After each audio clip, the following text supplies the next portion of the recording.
নমস্কার, আমি ডক্টর দীনেশ বিশ্বাস। আজকে আমি গর্ভ নিরোধক বা কন্ট্রাসেপটিভ সম্পর্কে বলবো। কি করে আমরা প্রাকৃতিক ওষুধের মাধ্যমে গর্ভকে আমরা প্রতিরোধ করতে পারি, গর্ভধারণকে। এর এর জন্য আমাদের একটু জানতে হবে আমাদের ফার্টিলাইজেশনের যে প্রসিডিওর হয় সেগুলো সম্বন্ধে।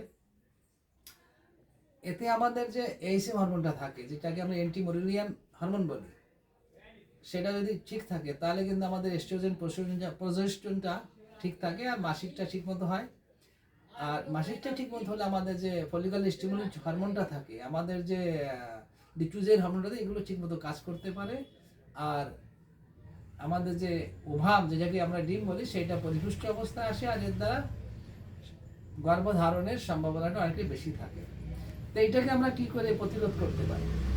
যে আকান্দি যে লতা থাকে, তার যে পাতা থাকে, সেই পাতাটা বড় পাতা হলে 7টা, আর ছোট যদি হয় তাহলে 9টা। এটাকে একটু পিষে নিয়ে জলের সঙ্গে গুলিয়ে একটু চিনি মিলিয়ে সকালবেলা শরবত করে খেতে হবে। যেদিকে মাসিক হবে তার প্রথম দিন থেকে আর 5 দিন পর্যন্ত প্রতিদিন। আর এটা প্রতি মাসে খেতে হবে, তাহলে আর গর্ভধারণ হবে না, আর এই ওষুধ খাওয়ার জন্য কোনো ক্ষতি হবে না। হারমোন ব্যালেন্স বজায় থাকবে। আজ এতটাই, নমস্কার।